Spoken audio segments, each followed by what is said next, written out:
Here from the Horse Jockey in Thurles, specifically from the lovely Derry na Flan Theatre. Now, yesterday we put the first seven indeed of the 13 candidates through their paces, asking the questions you, the electorate, want answered. And today it's the turn of the remaining 6, and they are Noel Coonan, Fine Gael, outgoing TD; Siobhán Ambrose, Fianna Fáil; Alan Kelly, Labour, outgoing Environment Minister and TD; Séamus Healy, Independent, outgoing TD; Michael Lowry, Independent, outgoing TD; and Séamie Morris of Sinn Féin. In a moment, I will go through a few housekeeping issues once again, but first we can hear just some of the concerns the electorate raised while speaking with Tipp FM's North Tipperary correspondent Fiona Dawn.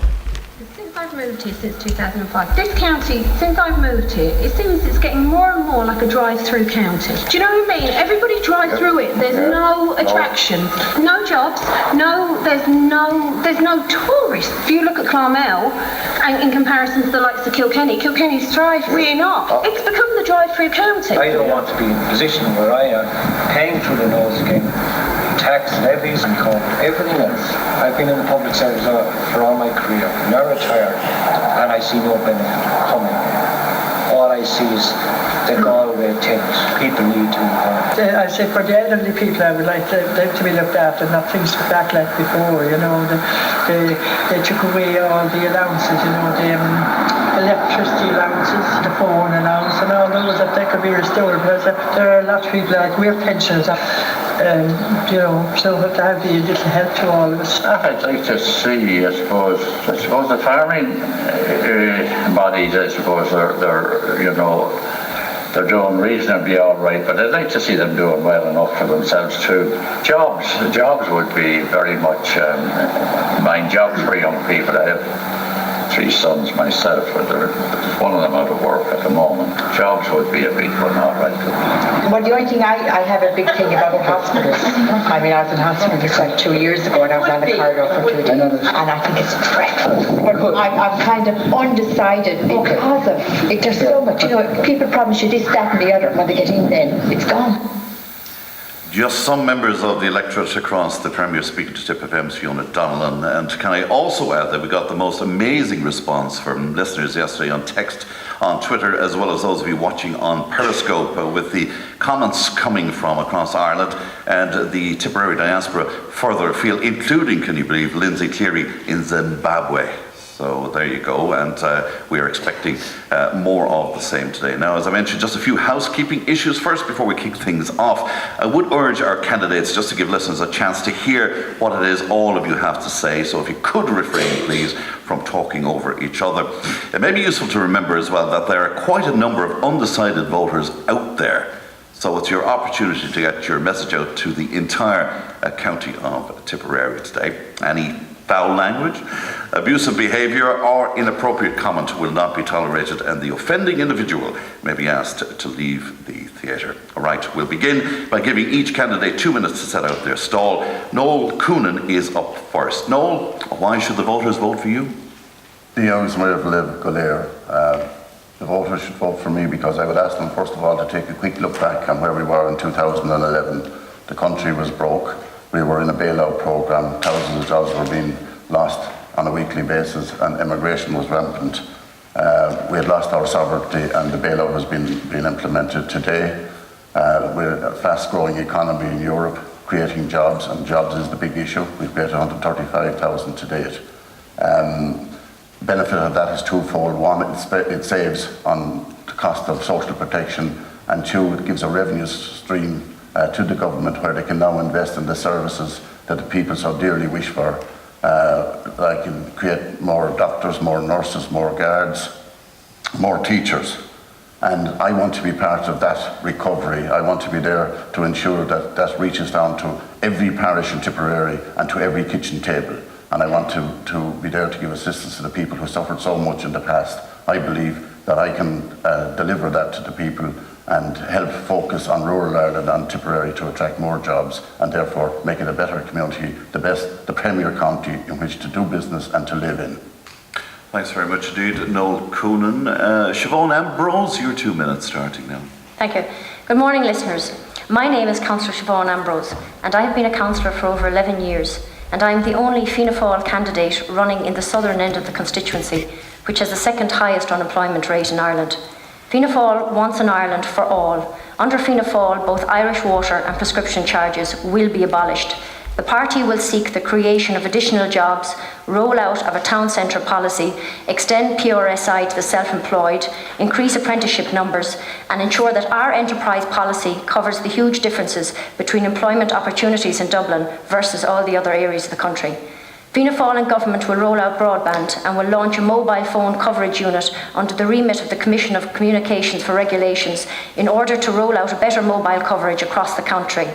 We will tackle crime by increasing Garda numbers to 15,000 and increase sentences for burglary.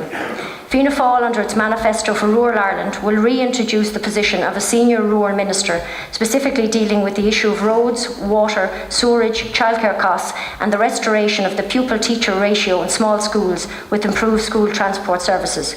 In health, Fianna Fáil will recruit an additional 4,000 nurses and 500 consultants and reopen the National Treatment Purchase Fund. We will reserve the 1 million home help hours that were taken away, provide an additional 2 million home help hours, and introduce a more humane approach to discretionary medical cards. Since 2012, the current government spending on resurfacing of local roads has been cut by 52%, and there is no provision in any of the outgoing government's major infrastructure proposals for either the completion of the N24 motorway Waterford to Limerick or a bypass for Thurles. Fianna Fáil wants to end the mortgage rip-off. Under Fianna Fáil, the central bank will be given responsibility for monitoring the level of competition in the mortgage market and the fairness of rates charges. In conclusion, Tipperary, especially the southern part of the constituency, needs a strong voice. Tipperary needs Siobhán Ambrose, and it is for this reason that I am asking for your number one vote on February the 26th. Thanks, Siobhán. We move on to Alan Kelly. Your 2 minutes, Alan. Good morning, everyone, and thanks for listening.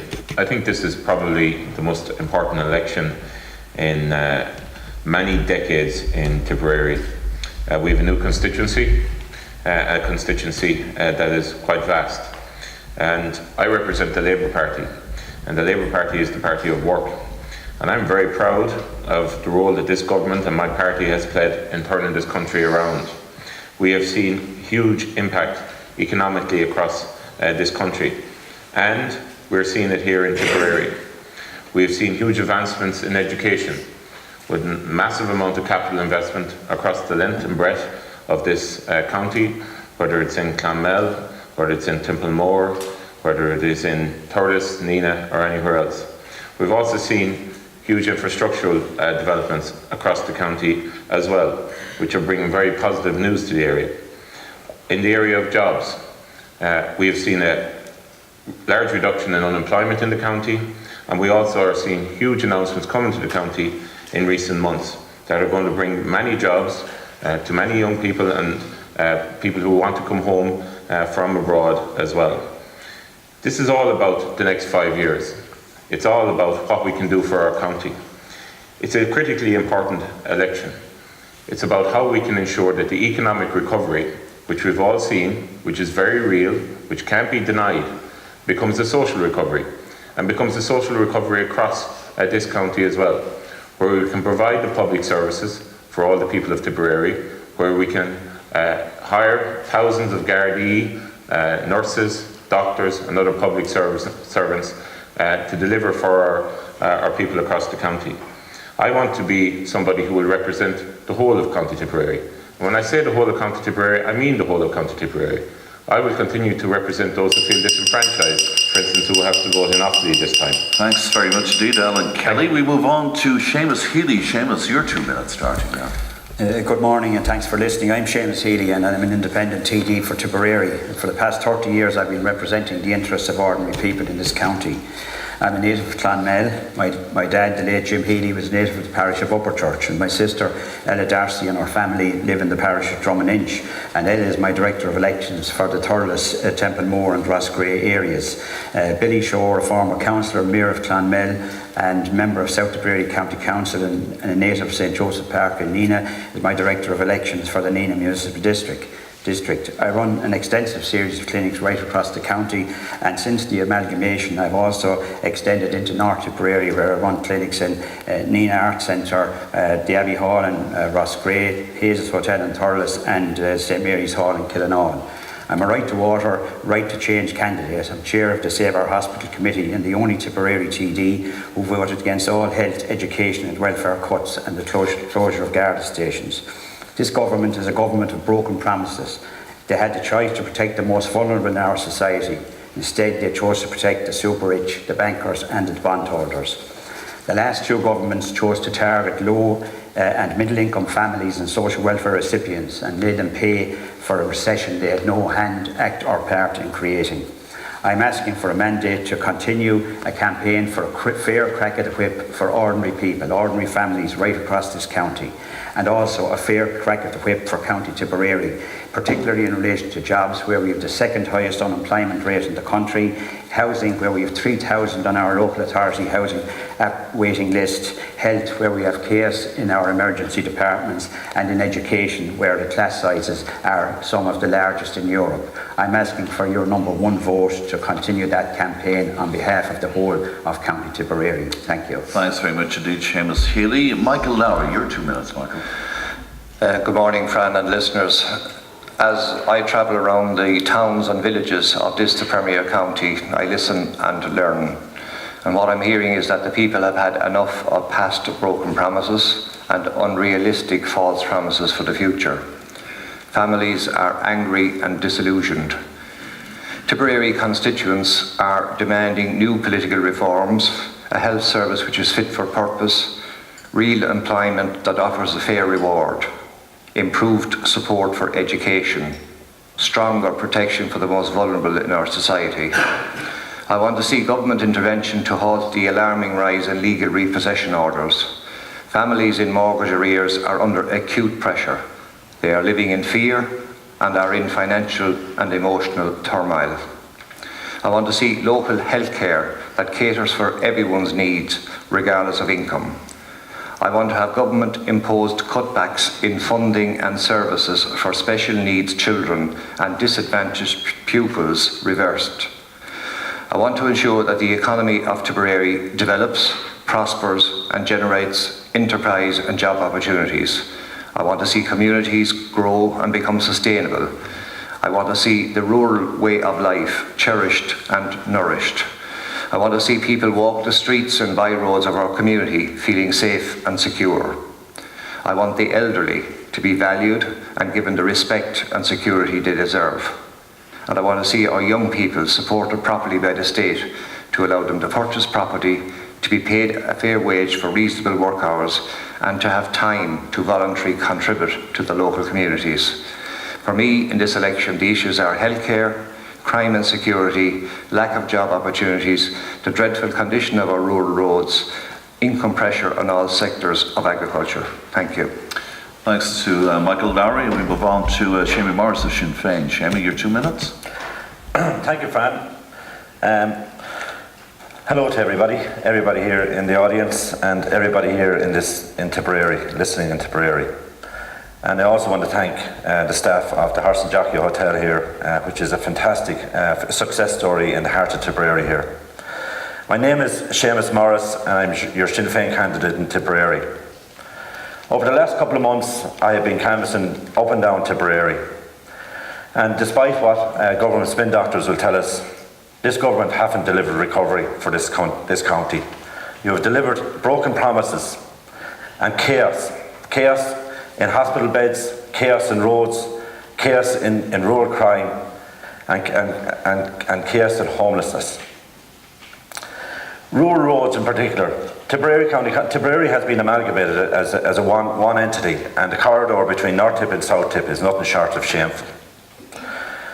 I am a rural postman. I'm a married man with 4 children, 2 children in college. I have seen, and I do see daily, the effects of austerity on the people of this county.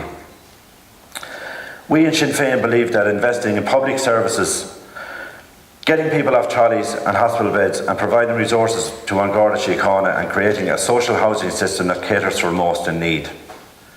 In this country, we have people working all hours in the week just to keep a roof over their head. We have families struggling to pay mortgages. When it is taxpayers' money used to bail out the banks that are now throwing people out of their homes. Over the last couple of months, I've had to deal with horrific cases of families who are facing eviction from their homes. Only yesterday, I spoke to a sheriff in Dublin, appealing to them to put back a case that they're due to visit a family in the same village that Anna Healy lives in. I want to deliver for the people of Tipperary. Thank you. Thanks very much indeed, Séamie Morris. And there are candidates, and we'll be speaking to them individually after this break. In association with John Kennedy Motors Clonmel, main Toyota dealer. We're saying, if you just give me an indication, I will get you. And I will Recently definitely get you at engaged, some point or other. planning your wedding, the family-run County Arms Hotel Burr has been trusted for over 50 years to ensure beautiful memories of very special weddings. The Horse Jockey Hotel complex. Now, don't forget, you can contact us right throughout the debate, 1800 938 007. You can text on 083 311 3311 or tweet at TippFM or at TippFM News. Now, we have individual questions. We'll go right across the board with these. Noel Coonan, if I can start with you. First of all, Noel, predictions for Tipperary to be taken as gospel. By all accounts, the chances of you retaining your seat is rather doubtful, with the county expected to return only one Fine Gael TD. Now, recently you spoke to me about how vocal Minister Kelly was in terms of claiming sole credit for job creation in Tipperary. Has this damaged your chances, as I've maybe seen that you haven't done enough? Well, first of all, the area that has gone into Offaly has been a huge loss to me. I'm losing around 4,000 votes when you include the Offaly portion of it as well from the last time. Secondly, yes, you were right that I am fighting for my political life, and that is accepted by everybody. But I believe that I will succeed. The last seat will do me fine. And I'm glad this morning that you took me first. You said first you'll put Noel Coonan. I hope everybody else in the county does likewise. With regard to Minister Kelly and I, we have a healthy relationship that we can bounce and hop off of one another. After all, we are colleagues in government. And in the past, particularly when the austerity measures were being implemented, I had to take the flak for that as a backbencher, which I did and supported the government.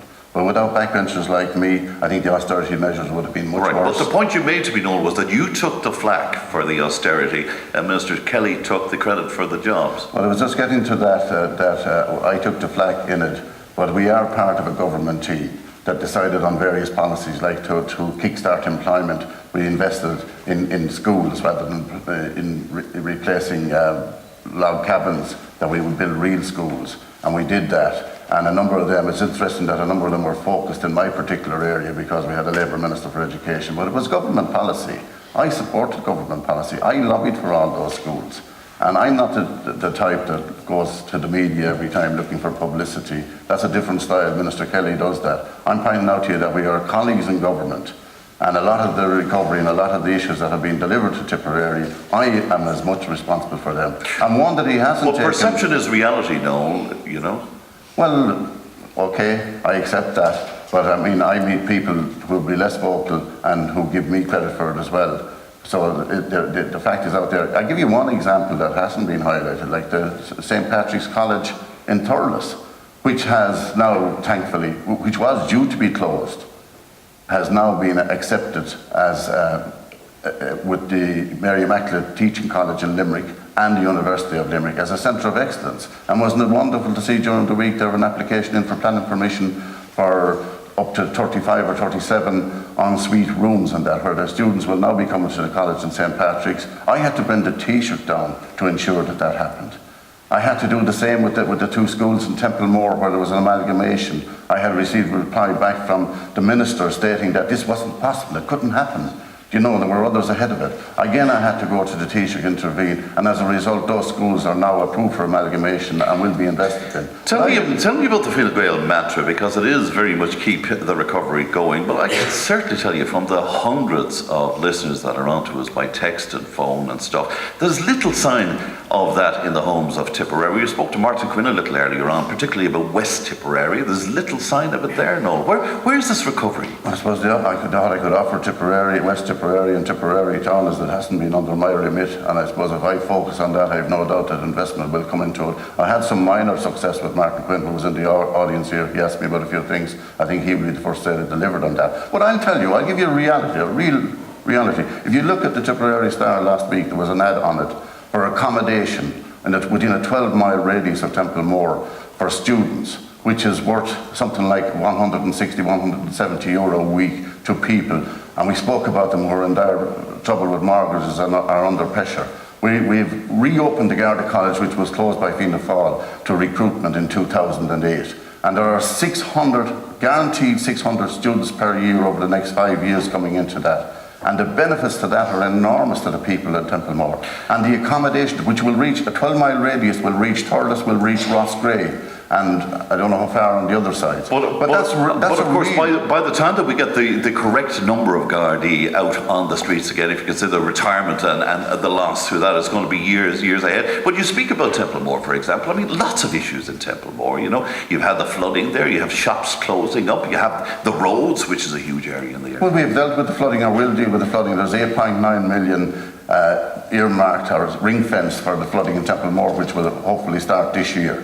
I mean, there are difficulties with that, with landowners, that they have been sorted out now. That's ready to roll. All right. Templemore Town Centre, you mean the town hall is ready to be occupied, and there will be an announcement on that after the election. I'm not going to make it tonight, but you know, it will bring vibrancy and young people. It's all down the road. Let's turn No, it's not down the road. Well, it is. I mean, everything that you're speaking to me about there is down the road, isn't it? No, the Garda, the 600 students are in place in the Garda College in Templemore. But it will be many years before we have the kind of numbers that we need on the streets. No, it will not be. They're on the street already, and there will be further a batch of them going out next month. I think most people would disagree that there's enough Gardaí out there. Siobhán Ambrose, Siobhán, you stood aside from the 2011 general election to give Martin Manzer a clear run, and of course we all know what happened where that is concerned. Now the opportunity could be out of your reach once again because of the dilution of the Fianna Fáil vote.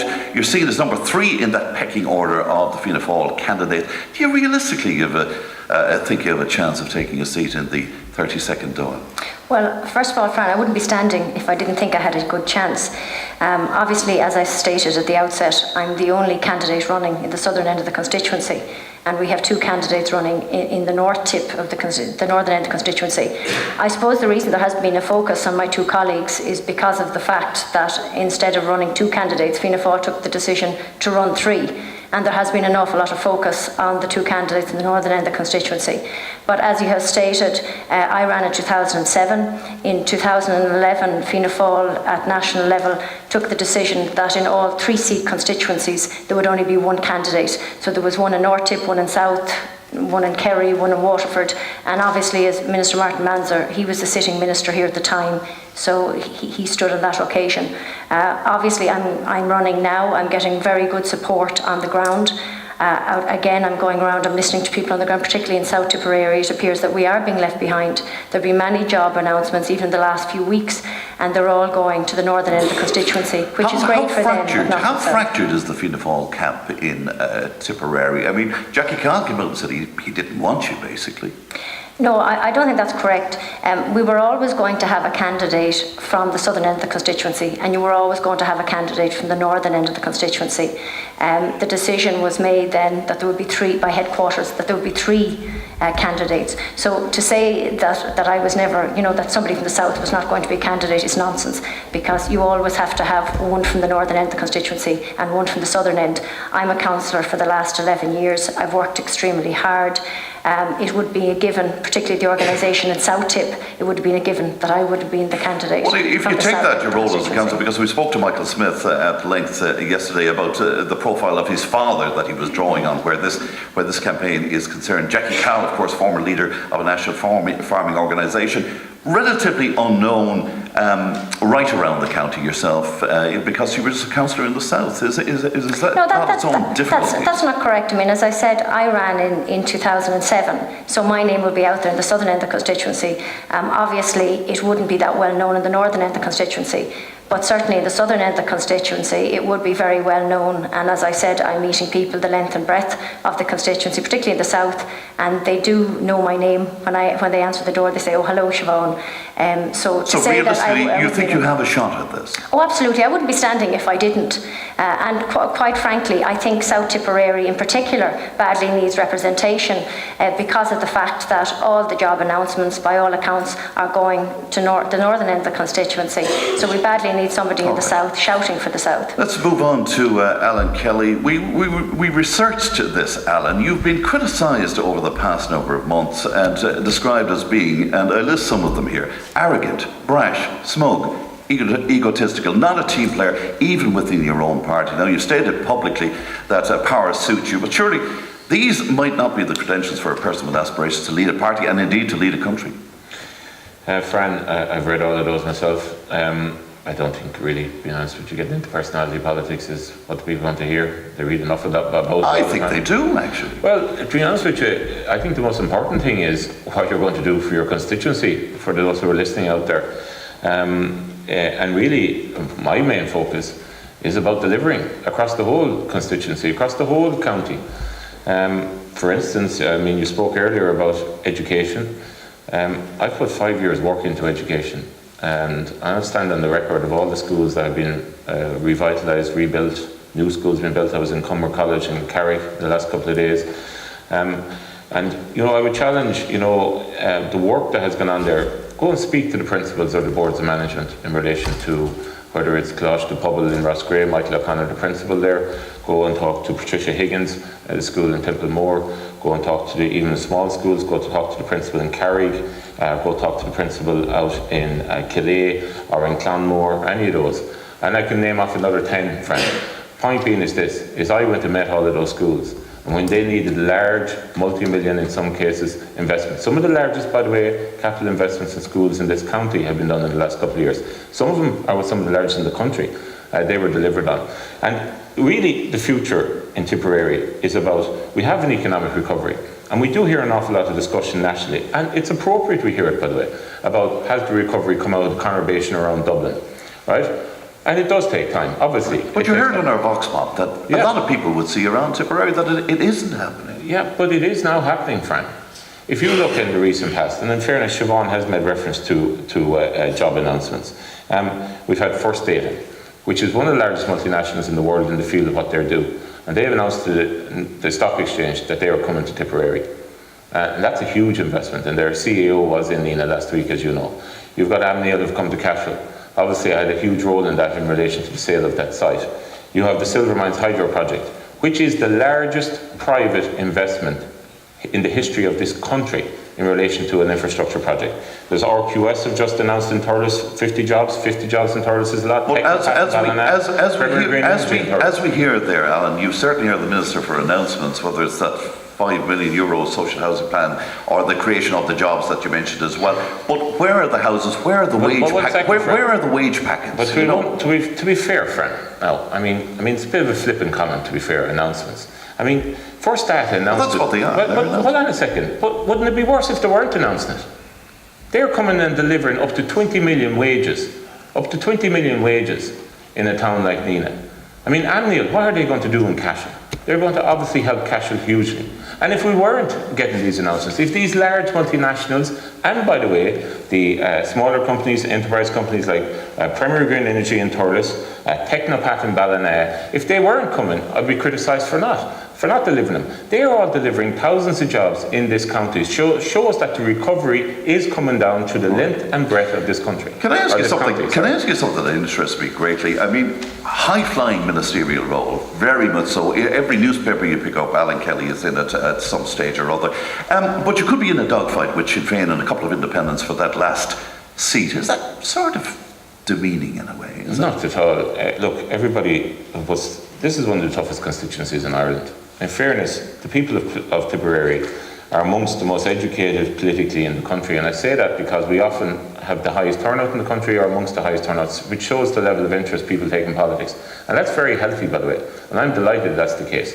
But nobody sitting at this table, or indeed at your table yesterday, can take their seat for granted. I mean, we're all fighting for a seat. and we're all doing our best to get there and put our foot forward, stand on our record and put our foot forward as regards what we're going to do into the future. So I mean, look, it will be a privilege if I am elected. I'm delighted to have served in this government. Being honest with you, it was tough at times. First 3 years in this government, very, very difficult.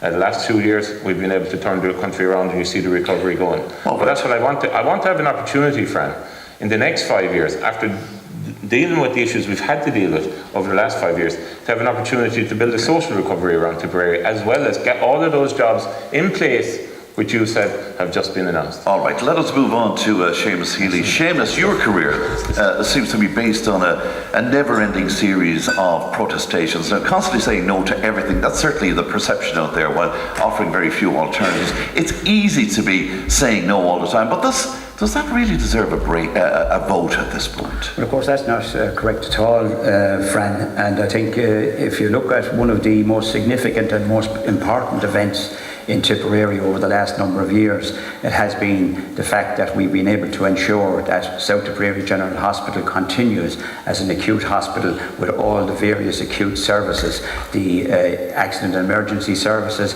the maternity services, the paediatric services, the surgical services, the medical services.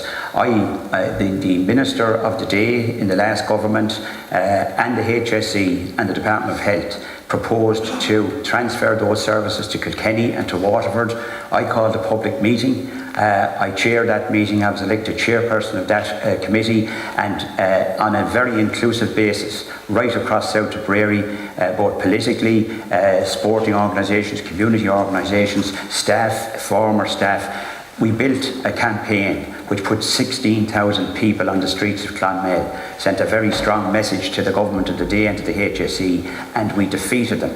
We now have a situation where those services are limited success, very successful, and if we hadn't been successful, we'd be in the same position now as places like Mallow, places like Ennis, places like Nina, where those services are not available and where they have to go to central areas like Limerick and Cork. But you failed where St. Michael's was concerned, where there is huge overcrowding and huge issues in relation to services. Now, certainly in relation to the mental health services, about 2 years later, we found ourselves in a situation as having been successful in holding on to all the other services. Minister Kathleen Lynch decided to close the acute psychiatric services in Clonmel. That was a service which served both North and South Tipperary. She did that, by the way, despite commitment by the leader of the Labour Party at the last general election that he would support the services in Clonmel. Now, we fought that all the way, both in the High Court and in the Supreme Court. Unfortunately, we lost, but we are still fighting, and we believe that we will give you an opportunity to speak about health again later on. We believe we will be successful in bringing some beds back to Tipperary and providing a service, because the current service is dysfunctional. And we will get back to health in just a little while, but I'm wondering what configuration of a government would you support? For instance, would you support Sinn Féin? Well, I could say this, as I said in my introduction, I'm a right to water, right to change candidate. And we have something like 100 candidates in the field, and my focus now is to ensure that as many right to water, right to change candidates are elected right across the country. Would you support a Sinn Féin-led government? I will certainly not be supporting any party which has introduced austerity, Fianna Fáil, Fine Gael, or the Labour Party. I will consider including Sinn Féin. I will consider any other combination, including Sinn Féin, including the Anti-Austerity Alliance. But you were running, Séamus, on that anti-water protest, and I'm just wondering about success there. The majority of people have signed up for paying, you know. I think, Fran, the current figures are that 51%, have paid or have made a payment. The fact of the matter is that this campaign has been a huge success. First of all, it has reduced the level of the water tax itself. It forced the minister here next to me to do that. It forced him to introduce a €100 grant for everybody. And I believe that this election will see the end of the water tax. And of course, the water tax campaign has been effectively a lightning rod for opposition to the various austerity measures introduced by this government and indeed the last government. All right, thanks, Séamus. Let's turn to Michael Lowry now. Michael, you're known as the man to get things done now. However, some would say that this sort of go to Lowry mantra created a dependency culture among the constituents. Access to services, as you know, it's a right, it's not a gift for you or any of the other TDs to bestow. So are you guilty of keeping parish pump politics alive, acting more like a well-paid county councillor than a parliamentarian? Well, can I say that bureaucracy and the amount of obstacles placed in the way of people communicating within the system is getting more and more difficult. So I don't make any apologies for being a constituency politician. That's what I have been all my life. I'm available, I'm accessible. I don't ask questions in terms of what political persuasions people are. If I can support them as individuals, I will. If I can resolve a problem for them, I will. I'm always available to community and voluntary groups to promote and to assist them in bringing their projects to fruition. It's widely expected, Michael, that you're going to top the poll in Tipperary as well, secure one of the highest first preference votes in the country. That's what everybody is saying. But your past keeps haunting you. Censured by the Dáil, facing legal proceedings which could result in serious personal implications. Are you really fit for that seat in the 32nd Dáil? Well, the tribunals and inquiries, I've been the subject of inquiry and scrutiny for the past 20 years. 7 different inquiries, consistent, prolonged examination. I believe that if anyone in this country was subjected to the same level of scrutiny as I have been, they wouldn't come through that process without blemish. And in my situation, in the most recent past, I have been accused by the Revenue Commissioners of actually having outstanding tax liability. I challenged that, brought it to the Appeal Commissioners and won. It was a false assumption, which was gathering momentum because of the media exposure it got. That has been tested. I've been proved to be correct. I have a tax clearance certificate for myself. I have a tax clearance certificate for my company. My battles are not over. But I think when you say whether I'm fit or not to be, as far as I'm concerned, I have the qualities and I have the commitment to continue as a public representative.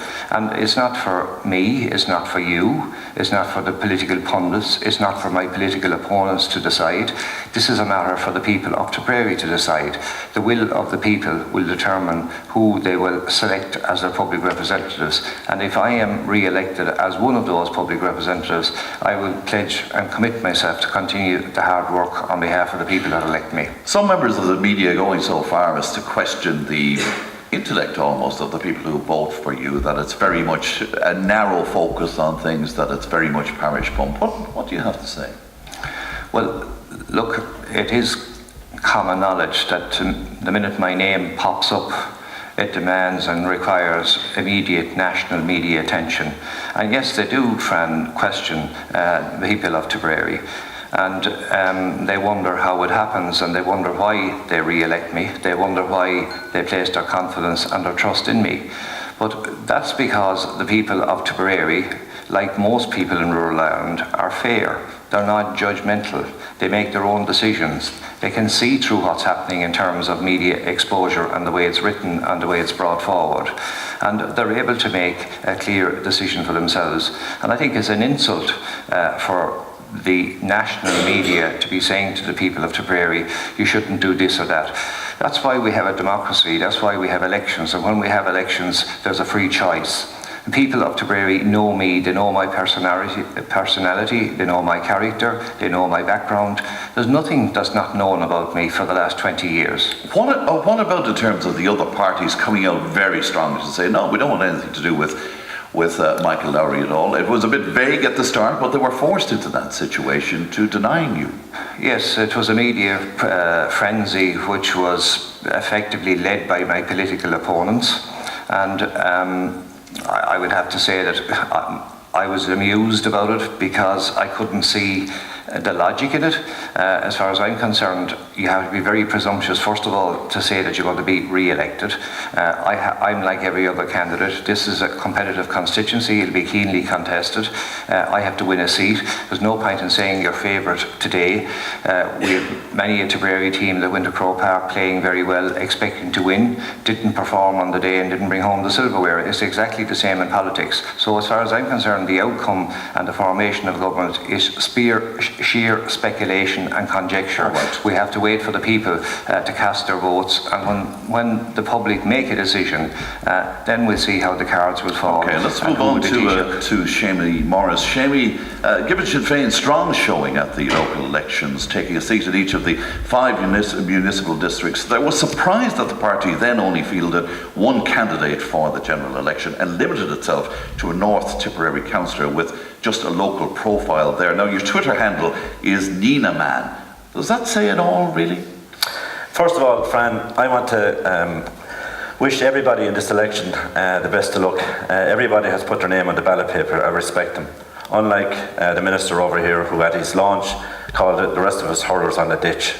That's the type of arrogance shown by the man that is running for Labour in this county. Yes, Fran, you're right. Sinn Féin had a massive showing at the last local elections. We elected 5 councillors across the county. As a party, we decided to run one candidate. I have been the most experienced candidate in the county. I first ran for election in 2004. I topped the poll in Nina at my first attempt. I have been mayor of Nina twice. I got elected to the county council. I was the first Sinn Féin councillor to take a seat in 50 years in Tipperary. So only the experience that I've had has been the thing that the party put into place when they decided to run. Right. In terms of the rest of the county, Séamie, being aware of that and being aware of your career, I mean, they're not really aware, sure they're not. Fran, you couldn't be more wrong. I have been across the county since last October. I have gone from Carrick-on-Shore, Ardfinnan, Tipperary Town, Cashel, Littleton, Thurles, Nina, everywhere that I have been to, people recognise me because I've been on the media and on the airwaves across Tipperary over the last couple of years. I've run in 2 general elections, and since I ran in general elections, obviously my name is out there. But because I ran in elections, people have been ringing me from all over the county. I have made representations for people from every part of this county, and in fact, successful representations. That shows how broken the system is, by the way, that people are ringing an ordinary Tipperary County Councillor in Nina to make representations for them from across the country. All right, Séamie, is it only when Gerry Adams steps down that Sinn Féin's association with the IRA will begin to be consigned to history? I mean, even over the last couple of days, we heard about his interview with Sean O'Rourke yesterday, which was a bit of a car crash. He's thinking, and indeed his knowledge of all things fiscal might be questioned at this point as well. Is that not fair to say? No, it's not fair. I mean, Sinn Féin are a party that grew out of the campaign in 6 counties where Catholics in the north in the 60s weren't entitled to a vote, weren't entitled to a job, weren't entitled to a house. Now were they entitled to work. Sinn Féin stood side by side with the Nationalists in the 6 counties, as did Nationalists in the 26 counties and Republicans in the 26 counties. Gerry Adams is the leader of our party. He is in fact well known across the world as a national statesman. You mention Ireland or politics to anybody anywhere in the world, and the name Gerry Adams will come up. He's respected all over the world. Would Sinn Féin not be far more palatable to other parties without Gerry Adams? It's the power and the votes that Sinn Féin will make people palatable, because at the end of the day, people are in the business of getting into power. Sinn Féin's vote is growing massively across the country. All you have to do is look at the 4 MEPs that we got elected for every part of this country in the last European elections. Sinn Féin will become very, very palatable to people when they see the vote that people are going to give Sinn Féin across this country. So you see the idea of a possible coalition between Fianna Fáil or even Labour. How do you go along with that? I mean, even though they're saying they don't want you, but how do you see that? These people have been saying a lot of things over the years. They crawl into bed with each other to get into power, but at the end of the day, Sinn Féin have signed up to the Right to Change movement. Right. Séamus, Healy and I are 2 Right to Change candidates. There are over 100 candidates across the country running for the Right to Change movement, a movement that has grown out of the frustration of people with the broken politics and the broken promises that we have seen in this county. All right, Séamie, thank you for that. So, all right, let's take a break. We'll be back with lots more from the Horse Jockey Hotel. Tip today in association. Welcome back to the Durin na Fleadh Theatre in the Horse and Jockey Hotel. Now, we've been asking our listeners to submit what questions they want the politicians to answer, and we've had the most amazing response to that. But in a slight change to yesterday, we have a number of members of the audience who will pose just some of those questions to our candidates before we open it up to general discussion on areas like employment, health issues, rural crime, etc. First, we want to go to some of the comments and questions that have come in on text and social media. I'm joined first of all now by Tipp FM's Head of News and Current Affairs, Trudy Waters. Is certainly everything gone into meltdown again today, Trudy? Pretty much, and in fact, Puka broke down on me there a little while ago. There's so many texts and comments and questions and queries and etc. coming in. I'll just go through some of them. Please ask the candidates where are they going to stand up, when are they going to stand up for pensioners on the means tested state system. We have all worked hard, reared the next generation of taxpayers, trained in the future workers, paid our taxes, so why are we being treated like third-rate citizens? Why is there a 2-tier pension system in this country? And that's Peg Fogarty in Rathcabbin. Another in from Pat in Borrisalee, Gleeson's in Borrisalee. The government did nothing to prevent Gleeson's closing. The government knew C&C plans last year and showed no concerns. Fine Gael put up 2 posters outside Tipperary water manufacturing plant. That's Gleeson's. More jobs and better jobs make work play. He says it's some cheek when 120 jobs were being lost inside.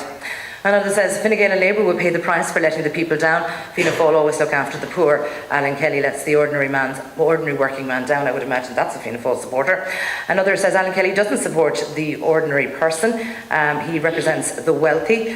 Another person says send Alan Kelly home after he said his 2 minutes. But another said that the minister has done a great job and he should get re-elected. Lots there in regards to Minister Alan Kelly. Morning, Fran. Can you please ask the candidates with the new bin by weight charge, will there be any concessions for those of us who have a parent in adult nappies? That's an issue we had discussed before on that. Fran, can you ask Michael Lowry why should we vote for him when he has the worst attendance records in Dáil Éireann? Cathy O'Connell in Ballingarry wants to know, Fran, can you ask the panel to give us a straight answer on the 8th Amendment? Let it be yes or no.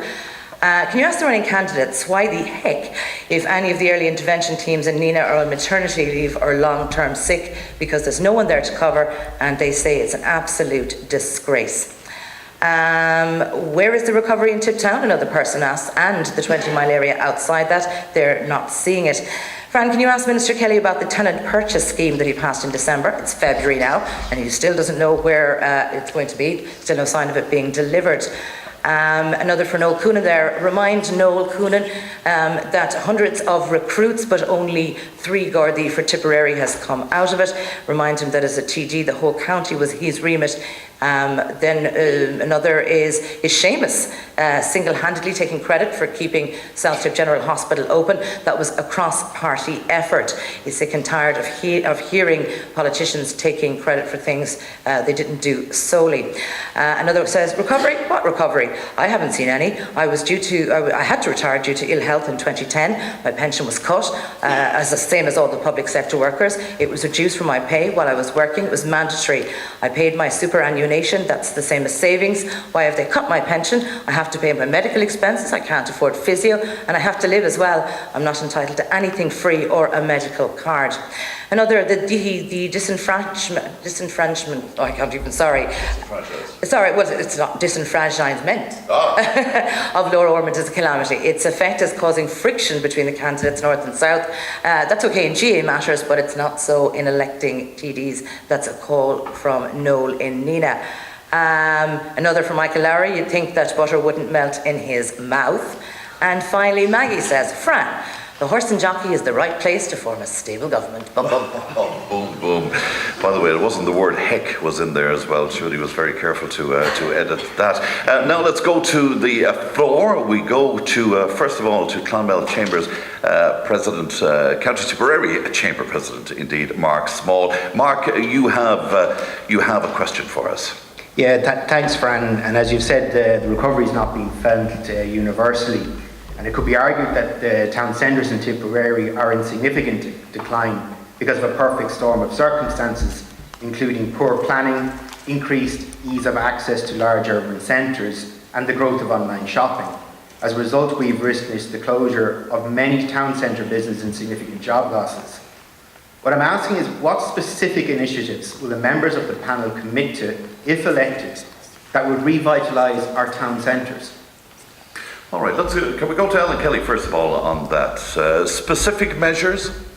Well, it's a very good question. It's not unique to Clonmel or any, there's basically most towns in Ireland.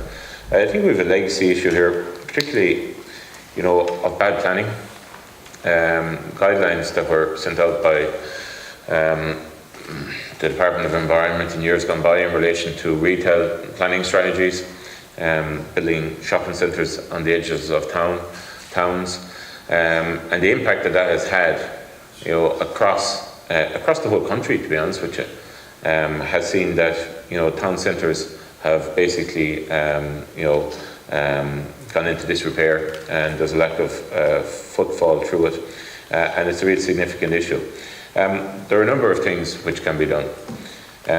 Firstly, there is a change in the planning legislation which has been brought in by myself. There's a vacant site levy, which basically means that anyone who has, and this is up to the council and up to the councillors through their own plans, anyone who they feel is not using their premises in the correct way and is just leaving it basically becoming dormant and vacant for long periods of time, there can be a levy put in it, which I think is critically important. I know of many multiples who have premises left on main streets who are not letting them be sold or let primarily because they don't want any competitors coming in. So issues like that need to be dealt with. Second thing is, and this is by no means a panacea, but it is being constructed and we have funding put forward for it, is we need a complete urban and village renewal scheme across the country. And that has commenced. Funding has been put forward to it. It was only started towards the end of last year, and that fund obviously needs to be increased. Applicants can draw that down for under a range of different schemes for urban centres and village centres. The whole issue in relation to housing, which we'll speak about later on, the policy through my department is to infill towns and villages in relation to units across town and village centres. And finally, I think it's important also to say that we are going to have to look at the whole issue of rates. I think the whole issue of rates in this country it needs to be addressed, and it's already commenced. It's commenced as part of a discussion that's happening in government. It's not something that you can change willy-nilly, but we're going to have to refocus on how rates works. We obviously need to look at, for instance, ensuring that there's parity and fairness in it, that it delivers for what it's meant to do, which is deliver services, but also the combination of whether it's done. Why couldn't that have been looked at much earlier? We knew that this was a huge issue. You began your response there again, Alan, by looking to the past and by a blame game. No, I'm not looking to the past at all. But Fran, everything you say is predicated on the following. For 3 years, we didn't have any funding to do anything. So, base everything on that. The rates discussion has been discussed at government. It's not something that you will make a decision on in a very short time frame, because there's a whole range of issues in relation to that. In the meantime, town centres are dying. Michael Lowry, you wanted to get in on Fran, just to finish that point. I will come back to you. Yeah, could I say that that question is relevant to every town centre right across the county, but he's asked it in relation to Tipperary town. I was in Tipperary town last. Okay, was it a county? Okay. So it's not specifically for Tipperary town.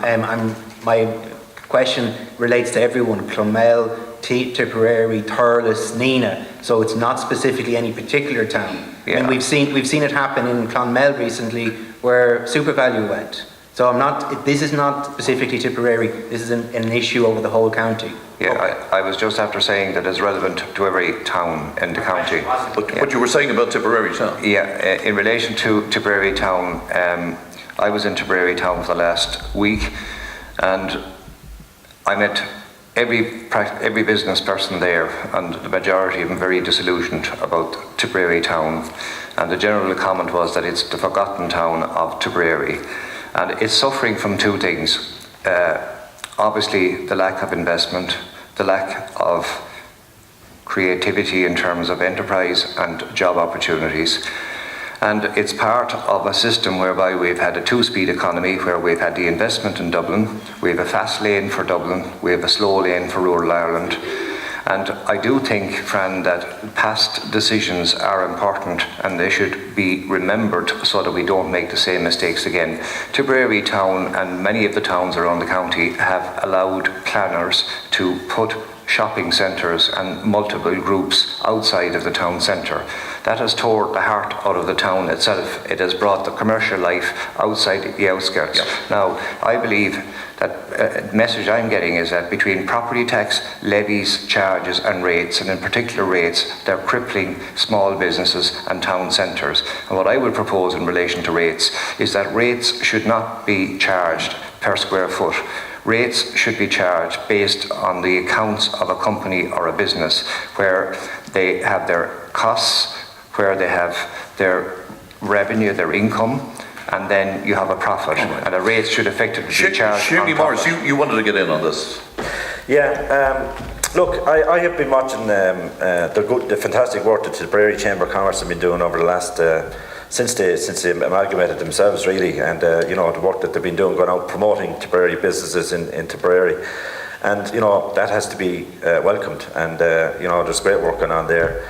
I suppose the problem with our towns and town centres, really, Michael and Alan have alluded to it, is has been bad planning, and politicians love to blame planners for bad decisions, when at the end of the day it was politicians really that made the decisions, and it's in the hands of politicians to stop bad planning. I'll give an example. When I was a town councillor in Nina, I got contacted by the residents of the village of Puckane, a beautiful village, picturesque village with lovely community that were literally under siege by their own politicians, who had decided that to go against the wishes of the Puckane Development Association, they actually zoned 105 acres when they had agreed to zone 35 acres with the locals. And when the locals were asked, why this was, the politicians wouldn't give them an answer. So it ended up with me taking on Fianna Fáil, Fine Gael and Labour councillors. There was a prime time programme over it, and I was the only politician that stood against them. I got a solicitor's letter, by the way, from those 7 councillors. I'm still waiting for them to take me to court, by the way. But the building never happened. And so that village now has a hurling field instead of 800 empty houses. But that's the type of thing that politicians have been doing to people up and down the country. Mark has another question for us, but Séamie, just briefly, you wanted to get in on this. Well, we want to go back to Mark with another question. Well, this is a very important question, and actually it tends to encompass the whole situation that we find ourselves in. The fact that the last 2 governments took something like 20 billion euros out of the economy. And what that means is that the disposable income for people, and in County Tipperary, that disposable income is significantly less than the national average, 5 or 6% less. In fact, it's 16% less than in Dublin. That means that people in Tipperary have less money in their pockets to spend in local shops and local businesses. And that is a very significant problem. The unevenness of the recovery, both in a geographical basis and on a social basis, is also part of this particular problem. And one of the listeners said a question, or sent in a question rather, in relation to pensioners. I'd like, very briefly, could I say what has happened to pensioners? Well, we don't want to get off this topic. Can we come back to that a little bit later? Indicating that how money has been taken out of the pockets of people, and pensioners, for instance, are an example. You know, they have now they have to pay house tax. Now they have to pay water tax. Okay, Siobhán, it's a point we will get back to later on. Siobhán, you wanted to get in on that quickly. Just to say, obviously, just thank Mark again, because Mark sits on the Economic Policy Group of the County Council with me, and we have been very proactive in terms of looking at kind of commercial incentive schemes from a county council perspective. Obviously, we need national legislation. For example, as has been mentioned, the commercial rates. And the big difficulty there is, for example, for many people, you could have inherited your parents' very large furniture shop, but yet the income in the small little sweet shop down the road could be greater. So that whole commercial rate base needs to be reevaluated, and it needs to look at income rather than square footage.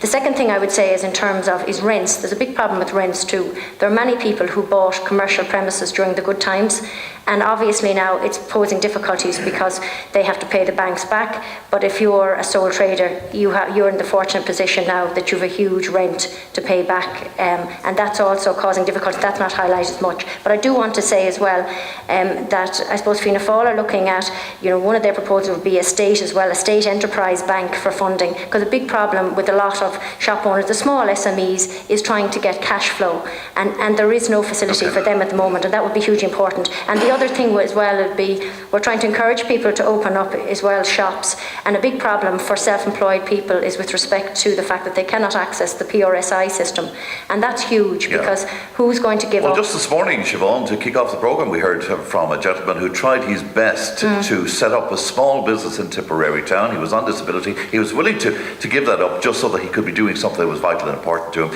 and he has a sheriff calling to his door, Noel, you wanted to get in on that just finally? Well, just briefly, I share what people have said about it. Rates is a serious issue, and maybe the Minister, at the moment, there is a valuation commission reviewing rates and reviewing properties, but they're awful slow, and maybe the Minister could put a bit of a spurt under them to carry out and complete their report so as that the next government can act upon it. I think another issue that hasn't been mentioned there is parking and the cost of parking in it.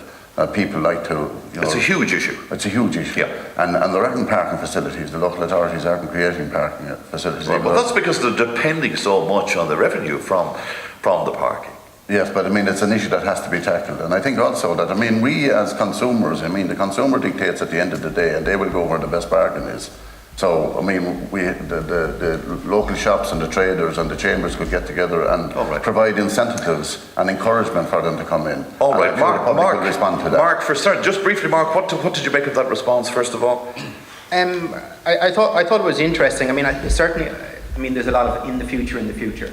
Alan mentioned there about the rates issue. I think what we have is in some areas specifically rates anomalies, and surely there must be a system that could deal with that without having to go back to legislation and revaluing a whole town. My specific there is relation to Marketplace in Clonmel, which has the same rates value as Grafton Street in Dublin. Now that's clearly an anomaly, it's 3 times higher. There must be a way of actually being able to look at a specific anomaly in a very, very localised area that could subsequently be revalued without having to revalue the whole town. And I think that's what we need to look at. Right. We're dealing with a system from 100 years old in a modern society. That's where I believe that we need to relook at this rate system from the ground up, not just are we tweaking it by looking at the new valuations or up or down. All right, thank you for that. We go to Martin Quinn now, community activist, former president of Wigan and for our candidates. I have, yeah. Well, I have a long list, but I won't go there. And I firstly want to acknowledge Noel mentioned that he made representations on my behalf, and he certainly did, and I acknowledge that in relation to a community group. And that's not to take from any representation made by anybody else.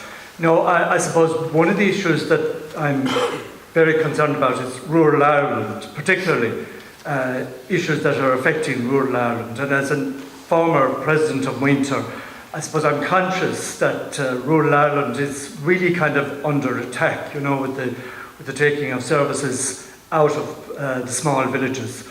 And particularly there's an issue at the minute in Bancha, where I'm from, and it is in relation to the GP service in Bancha.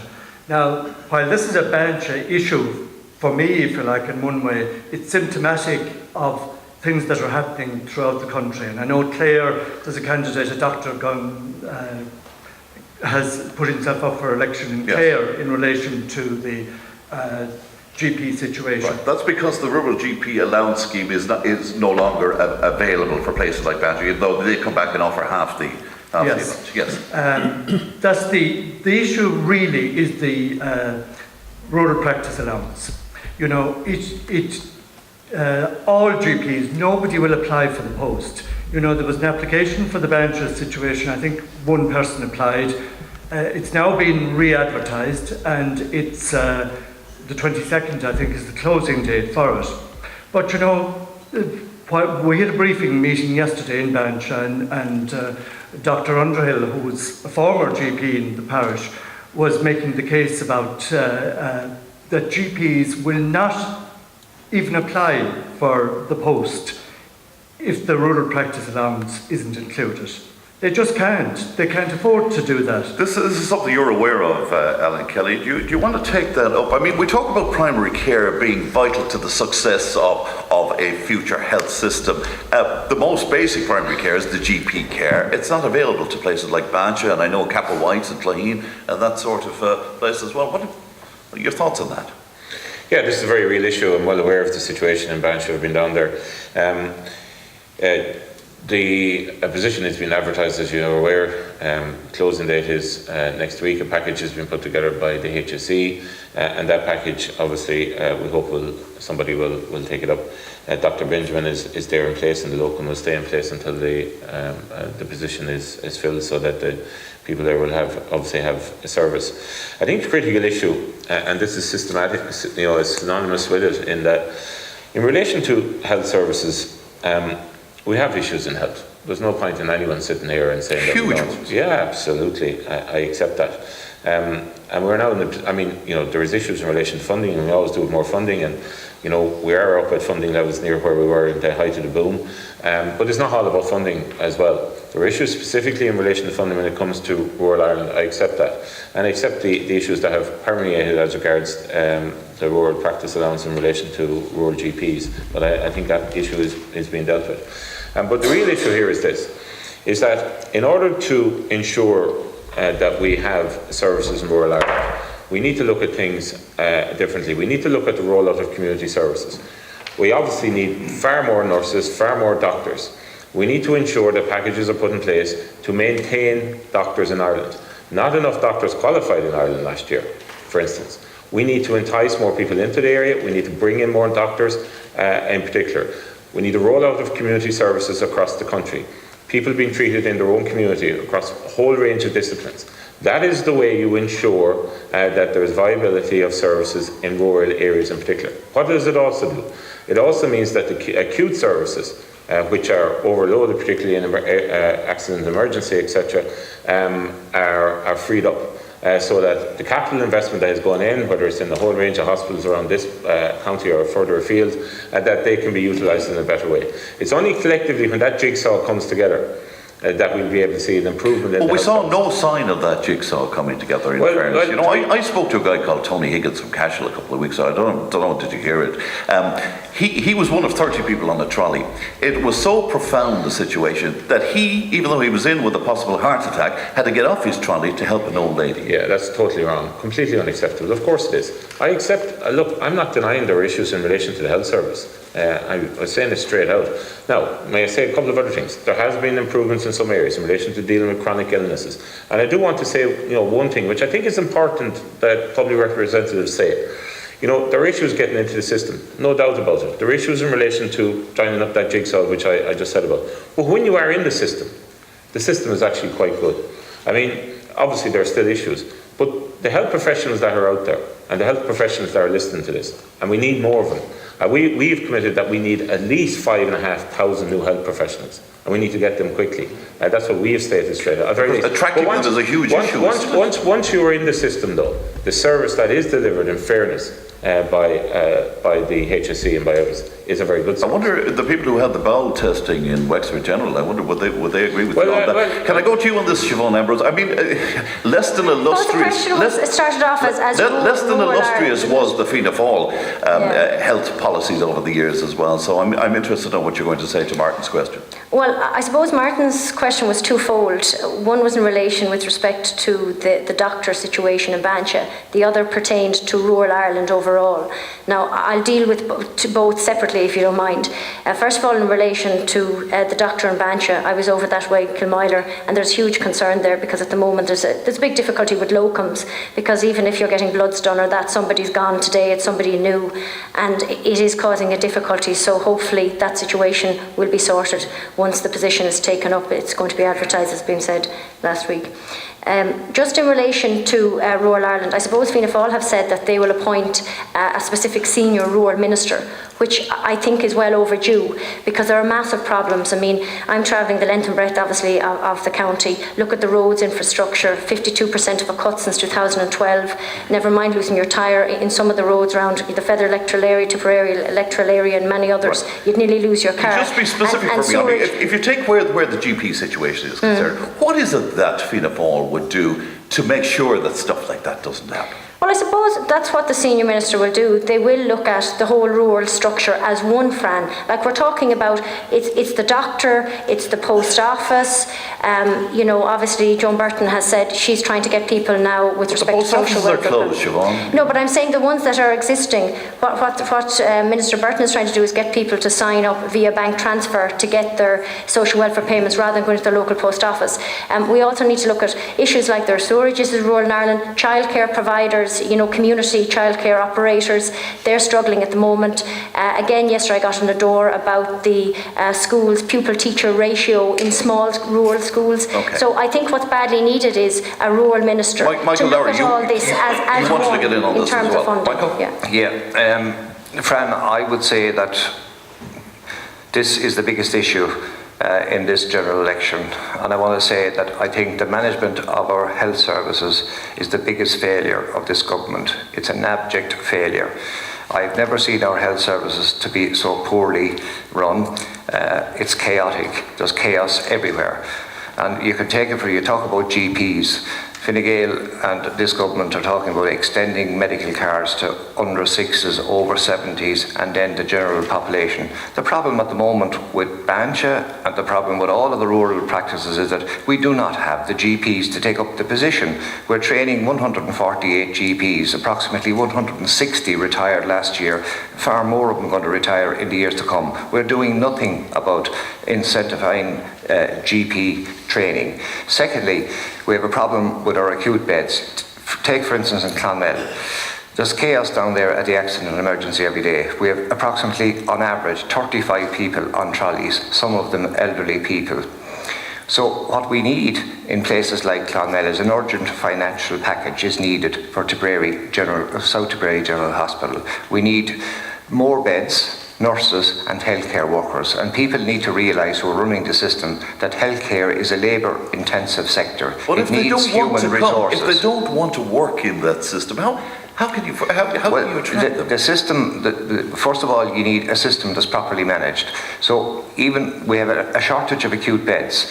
When somebody gets into an acute bed in one of our general hospitals, they're then discharged, and when they're discharged, there's no step-down bed available for them. And you see here in Cashel, and Our Ladies in Cashel, we have a beautiful building ready to take step-down beds, and the HSE won't fund it. We then have a problem even at this stage, I've never seen it before, where nursing homes, you're on a waiting list now for a nursing home to get into a private nursing home. So the whole health service has been underfunded. Just briefly, Séamus, because I'm going to have to go to a break.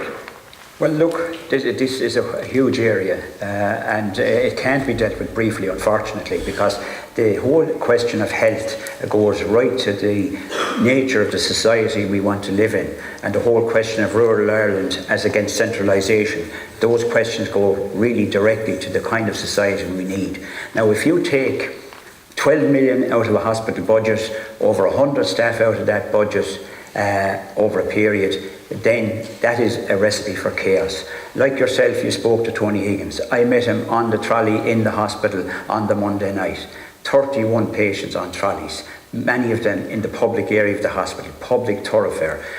No dignity, no privacy. Degrading, yeah. Degrading, absolutely. Now, the fact of the matter is that this situation has gone on for years. We know how it can be solved. No government, successive governments, have refused to actually deal with it. We need additional beds in the hospital.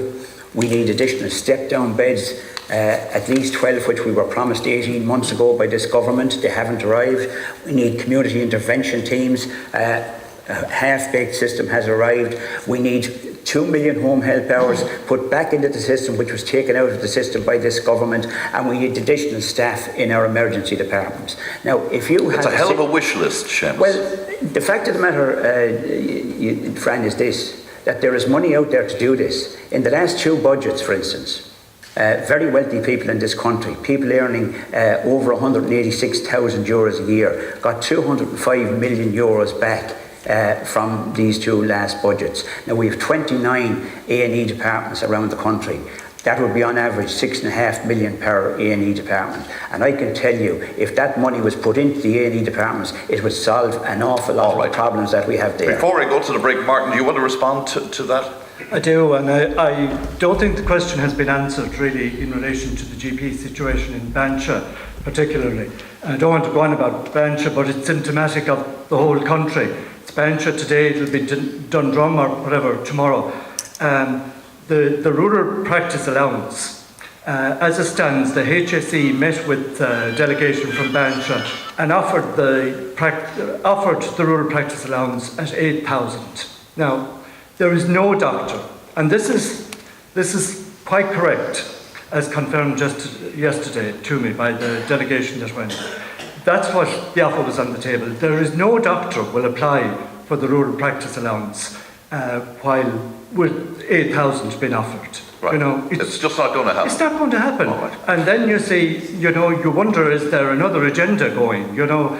What do you mean another agenda? Well, the fact, you know, that this has happened. We were told that the full allowance would be given, but that's not the case. And it means ultimately, I suppose, that no doctor, no village. You won't have.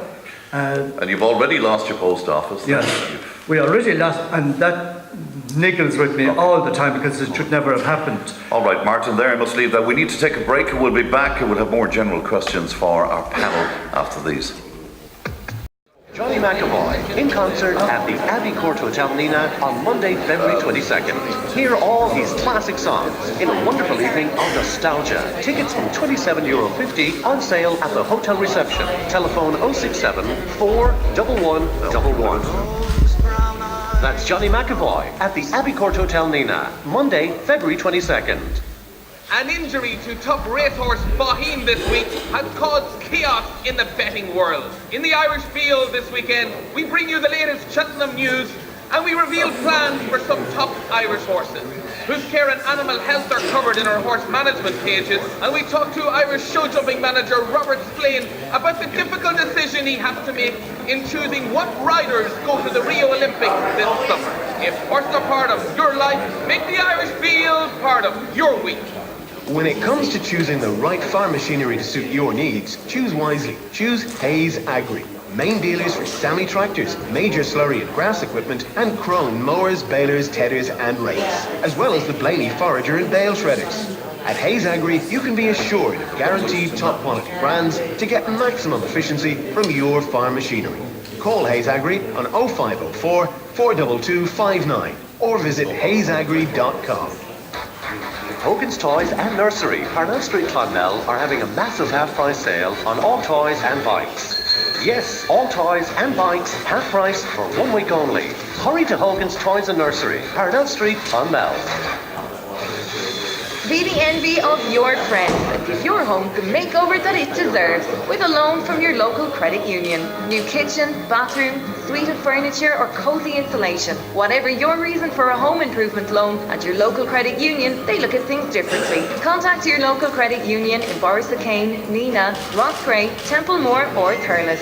Terms and conditions apply. Credit unions are regulated by the Central Bank of Ireland. Tipp FM General Election Debate. How will you decide? And you're very welcome back to the Horse Jockey Hotel, specifically to the lovely Derna Flan Theatre for the second of our election debates. And in case you've just joined us, you're very welcome indeed. And with us today, we have Noel Coonan, we have Siobhán Ambrose, with us is Alan Kelly, Séamus Healy, Michael Lowry, and Séamie Morris as well. Now we're going back to the floor to Tim Cullinan of IFA. I think, Tim, you have a question for indeed. Good morning, Fran, and good morning, panel. I represent farmers in Tipperary, Irish Farmers Association. There's over 7,000 farmers in the county of Tipperary. We produce almost €1 billion worth of produce each year. There has been a lot of talk of employment during this campaign. The associated industries employ about 4,000 people in the county. I think it's very important. They're sustainable jobs, local jobs. Agriculture, all sectors in agriculture is under enormous pressure at the moment. Just this time last year, the Minister was celebrating the end of milk quotas. We've seen there's a serious crisis in the dairy industry at the moment. There's a serious crisis in grain farming at the moment. We have a situation where land is actually moving from grain production into dairy, and people are following what they thought was going to be a very good, profitable industry. But if we lose our grain industry, it'll mean we'll be relying on importing more feed into the country, which will be adding extra costs. So I want to ask the question to the panel. If you are elected into the next government, what are you going to do at national level, but also at EU level, to see what can be done to increase farm incomes and to do something to prevent volatility across all markets? Noel Coonan, do you want to take that, Noel? Yes, Fran, and I regret that Tim, even though he represents Tipperary farmers, is no longer in Tipperary. He's now voting in Offaly. But yes, there is huge concern amongst the farming community out there. But I think if you look at the Farmers' Journal this week, the survey that they did was that 53% of the farming community want to see Fine Gael re-elected, and they want to see Simon Coveney return as Minister for Agriculture. And he has had a lot of success in farming and is highly respected in Europe. I think one of the major things that in relation to farming is what has happened to young farmers, the incentives that has been given, for taking over their farms, either directly or by entering into partnerships, and that is very welcome. There's huge investment in farming because it's so good to the economy. We export 97% of what we produce. But specifically in relation to Tim's question and the milk quotas, that even though there's a decrease in consumption in China, and there's also a drop in production in New Zealand, the experts tell us that the price is unlikely to improve. But in the event that it worsens, there are facilities there. We'd be calling on the EU Commissioner Hogan, Agricultural Commissioner Hogan, to use the intervention basis.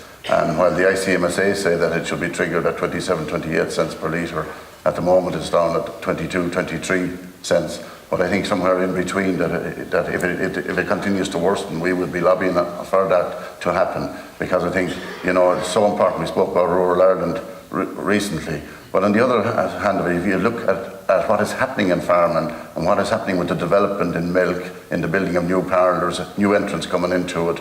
Farm relief services, for example, advertise in Rossgrey, and they are very leading and very initiative under Peter Burns. They advertised for 200 posts recently in the Rossgrey area to help with the farming industry. So it's something that we are conscious of, and as I said, we've a very good working relationship with the IFA, with Tim, both at local and at national level, and we continue to influence the Minister and the EU Commissioner. Siobhán, do you want to take that from a Fianna Fáil perspective? I suppose, farming itself is changing so quickly, and we've obviously had the milk quotas, and I suppose we've all seen the very large facilities that people have actually built on foot of that, and I suppose huge investment. The huge debt that a lot of them have got into on foot of the removal of the milk quotas.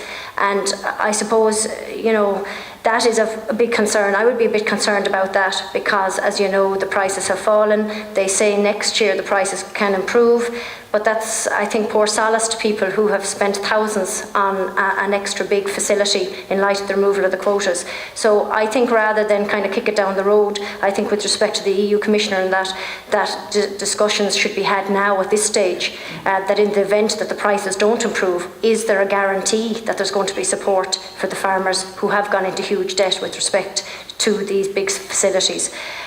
Just in terms as well of, those in the whole area of beef, we had hope when the announcement was made with respect to beef and particularly Irish beef being exported into China. It was going to be worth something like 900 million. To date, only 10% of that has been realised, so that's a big issue as well. But I think we need to have a greater debate with respect to farming. I suppose something that I've actually got on the doors as well, and some of the doors is, as we know, David Cameron today is in England and he's meeting with his fellow European colleagues with respect to their position and whether they'll stay in Europe. I've actually gotten that on doors going around. Should Ireland be looking at that? And should that position ever arise, that would have major implications for farmers, particularly with respect to the single farming payments.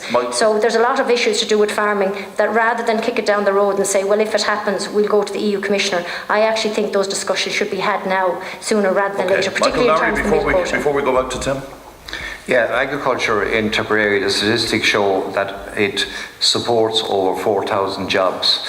Now, that's in the food and drink sector directly, and then indirectly you have agricultural contractors, you have jobs in auctioneering, transport and engineering, and then you have accountancy, legal and veterinary. So it's a huge industry and very important to Ireland. Now, thankfully, the food processing sector is growing, developing and expanding throughout Tipperary, and I think when the election is over we'll have some very good news in relation to job announcements in that sector. Could I say that farmers, one point that hasn't been covered, and that is that farmers are victims of monopolies and multiples. For instance, Goodman operation has a monopoly on beef, and the big multiple supermarkets have the purchasing power to squeeze the primary producer, who's the farmer. So there's not enough competition and the farmer is not getting a fair price for their produce, and I think that's what I heard at last week's IFA meeting. That was the biggest concern to me. All right, Séamie? Yeah, thanks Tim. Tim, as you know, I'm a rural postman, and quite a lot of my work is taken up in delivering more and more complicated forms to farmers. The amount of forms that farmers have to fill out now is quite incredible. It is becoming a very, very complicated business. Most of it is unnecessary. The lifting of the milk quotas, everybody thought was going to be a great thing for farmers in Ireland, but unfortunately it has worked against farmers, because farmers have invested quite heavily and have now been caught with the loans and the interest rates that they have to pay back. But they're not getting the results of it. The biggest fear that I have, and the biggest threat to farming in Tipperary and farming indeed across Ireland and Europe, is TTIP, the Transatlantic Trade Partnership deal that is being negotiated behind closed doors between Europe and America. That is the most dangerous thing that farmers are facing in this country.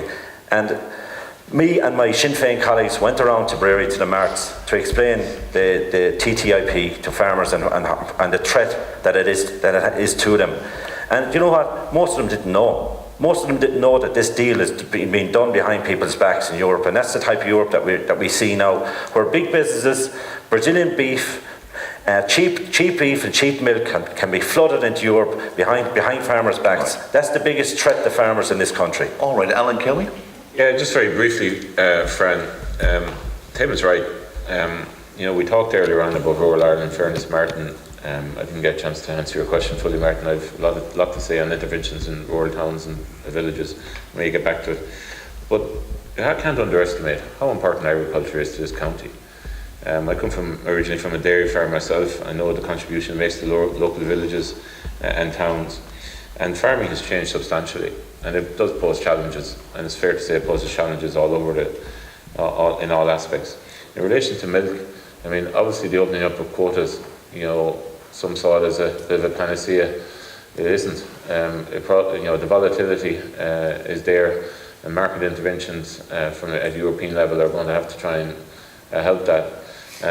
I was in China last year, and obviously our markets are changing and we're open to volatility because of that.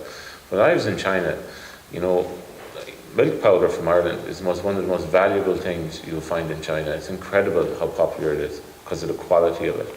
So we need to be very careful about, obviously with issues at a macro level, from an agricultural point of view. I'm very much involved in the agricultural side from an environmental point of view, in relation to climate change, in relation to ensuring that our agricultural industry is protected by some people who have other agendas. It is something that I've pursued very deliberately over the last number of years.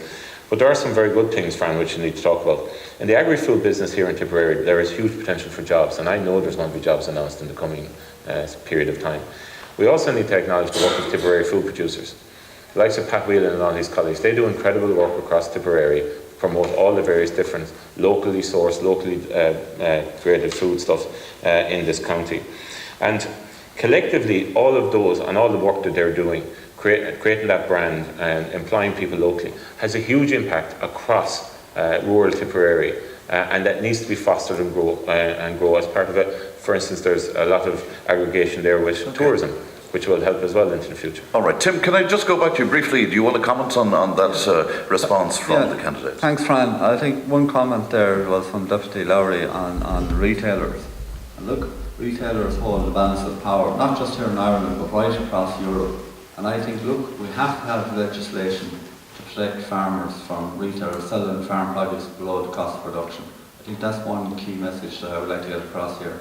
And look, also, just going back in the middle again, like both Teagasc and the banks were doing budgets at 28 cents a litre back 12 months ago. I mean, the ground has changed here. So look, there's going to need to be serious support for farmers going forward, and just appeal to all the candidates here this morning on that. All right, thanks very much indeed for that contribution, Tim. Now, many of our callers took exception to repeated press releases from the government about the drop in the dole queues without taking into account immigration and what they described as a sneaky way of massaging the figures by taking the various employment schemes into account, which they insist are not and never will be real jobs. Make work pay, of course, the Fine Gael slogan. In light of the above, Noel, is that not a bit of a joke, really?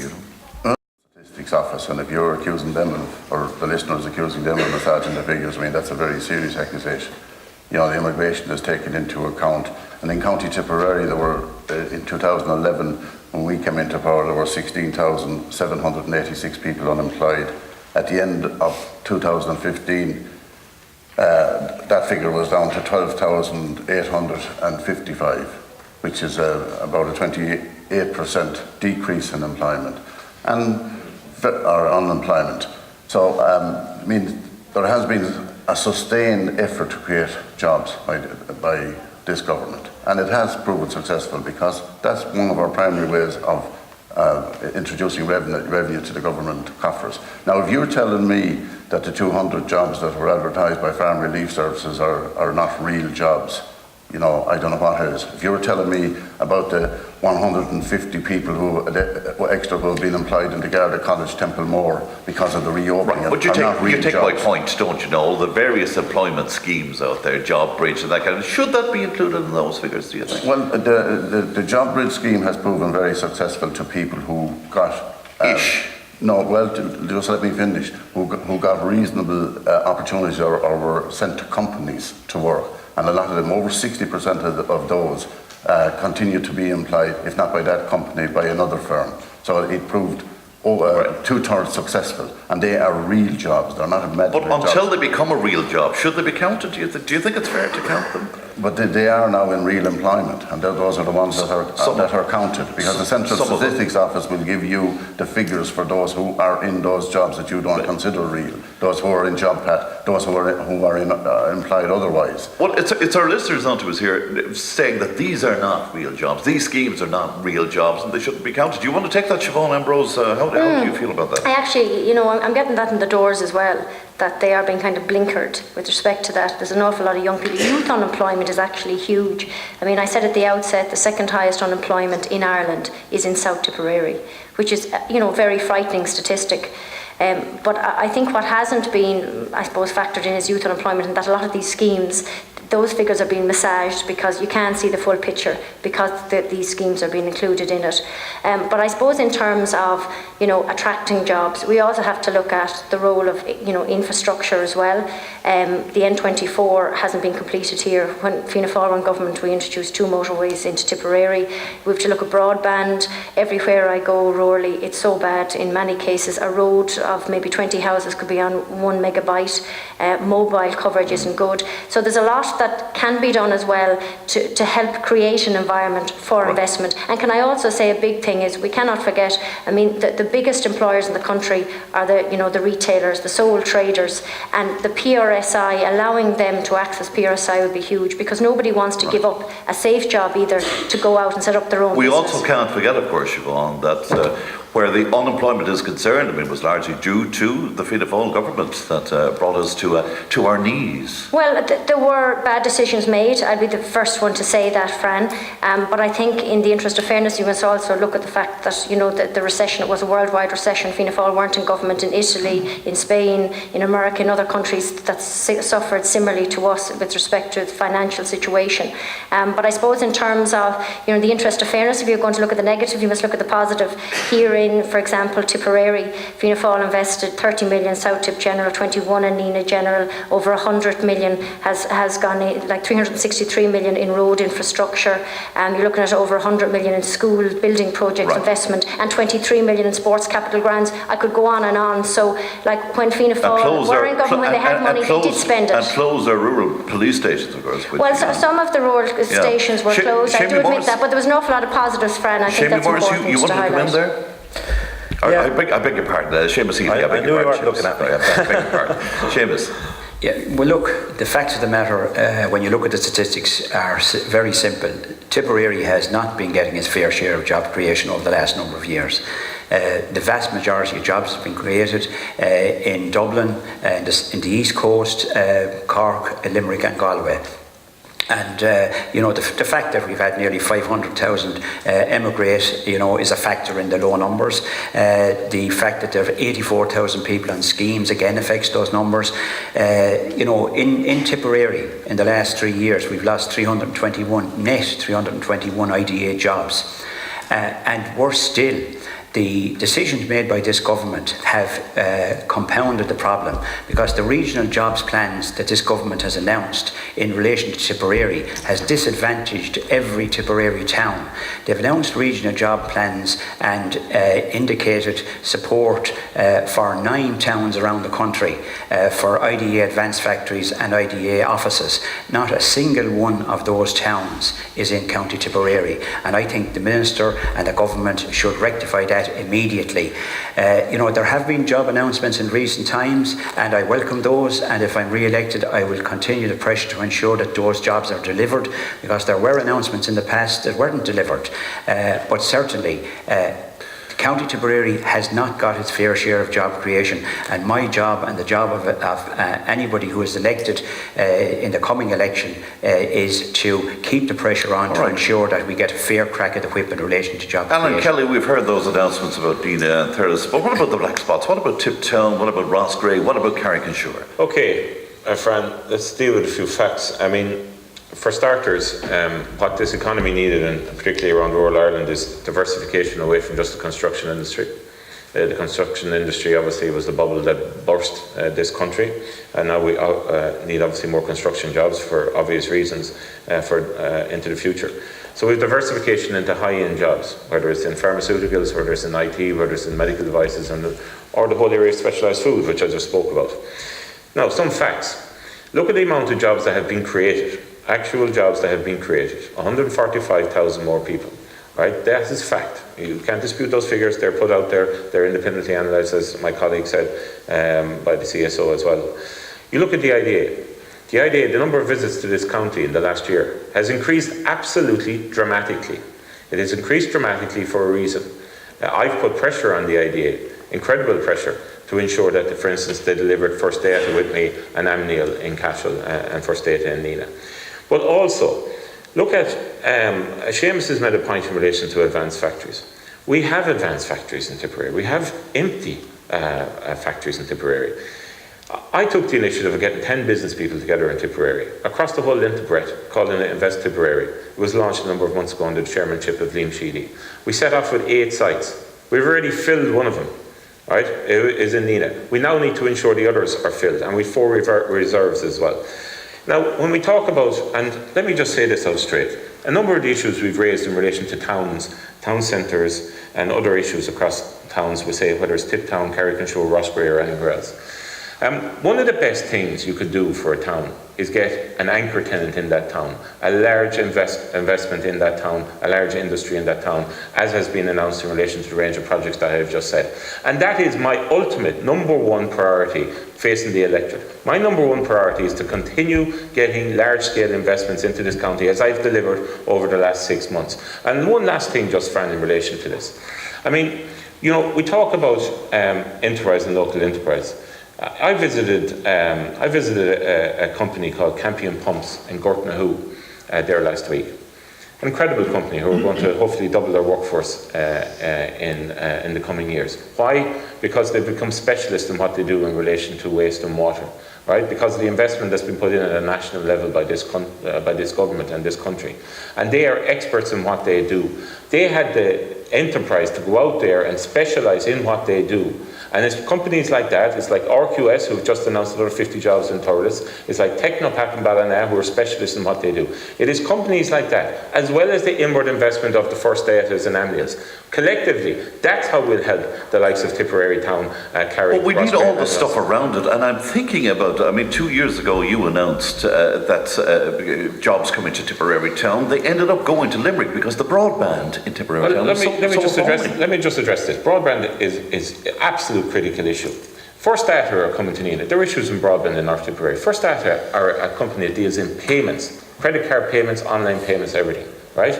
They were actually, they felt that coming to Nina, they would be able to use the infrastructure that's there, the plans that we've put in place in government, to be able to do their work. And their work is incredibly sensitive. We're talking about security here. I mean, this company does 3,200 transactions a second.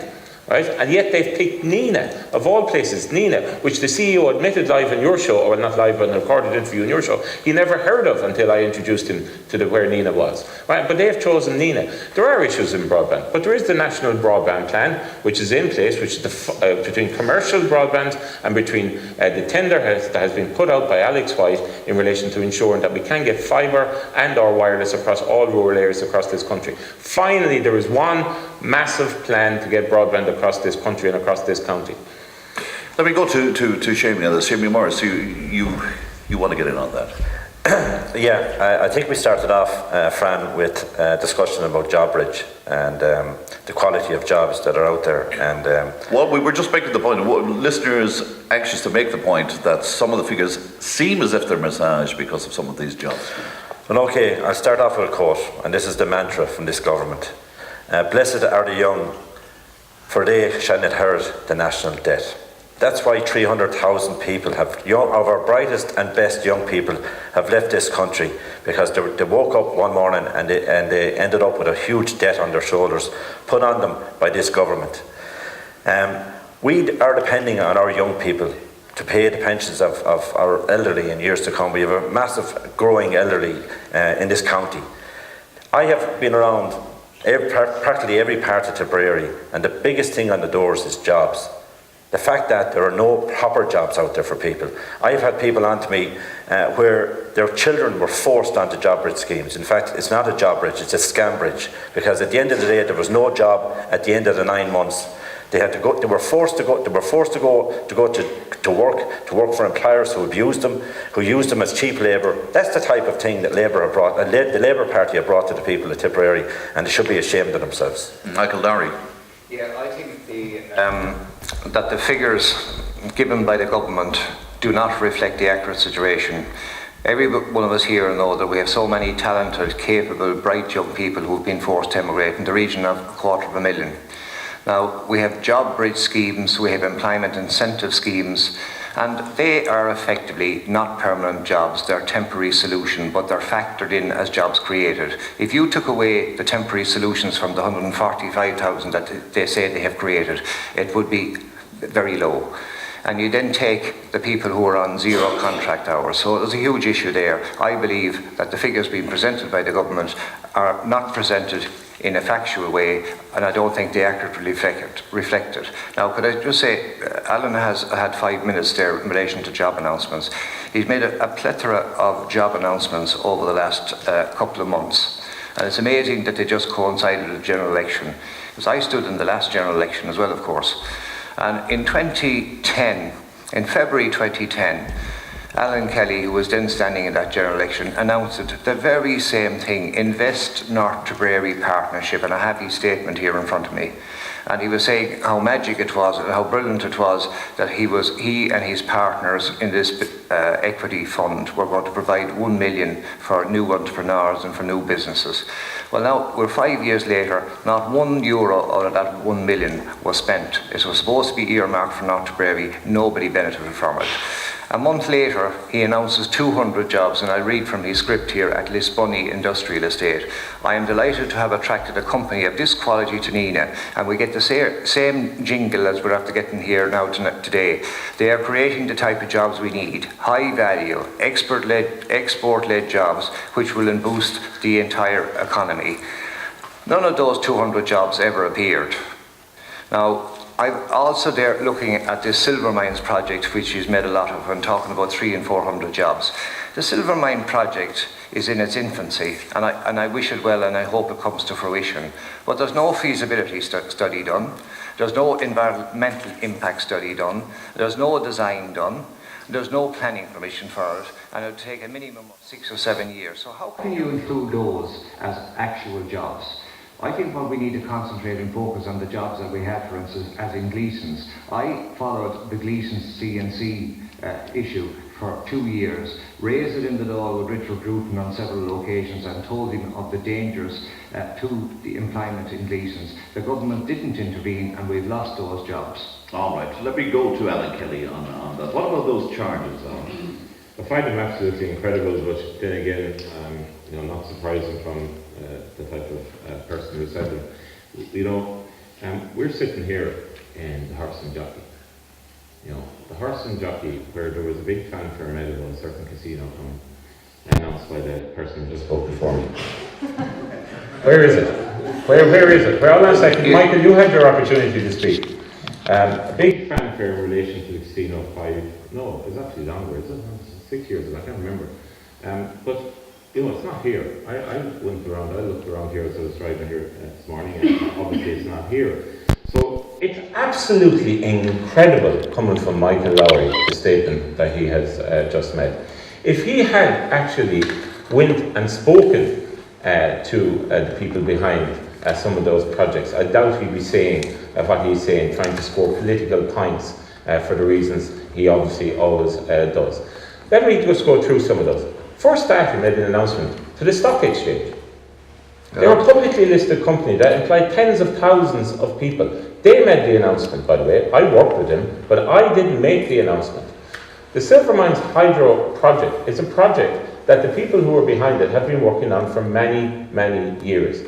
Right? I facilitated and helped them over the last year. Government policy backs up what they do. There's a white paper in Energy that says that this project is necessary. Right? So I've worked with them, and if you care to speak to those people, and maybe you can. Your own town, Michael. Well, you have been a representative for 29 years. I asked the listeners out there, how many factories have closed in Thurles and surrounds? But yet, in the last year or so, I've been able to help Premier Green Energy out in the Thurles sugar factory, or QS have made announcements recently. So, and there's a number of other... You wanted to get back in. Yeah. Can I say, first of all, Alan, you made 2 bogus promises in 2010. You made a bogus... Just let me finish, I didn't interrupt you. You made a bogus promise about $1 million for entrepreneurs. It never materialised. You made a bogus promise in relation to 200 jobs. Do you want to take those Address those 2 issues. I will, and you address the casino. Yes, let me address the casino. Fran, Well, just go back to those. We will come back to the casino. Just those 2 points. Basically, what happened, Fran, in relation, and these were two people who I brought together in relation to this funding. I didn't promise any 200 jobs. The company themselves said that over their period of time, they expected, I have the press release as well, Michael, they expected their growth to be in that range.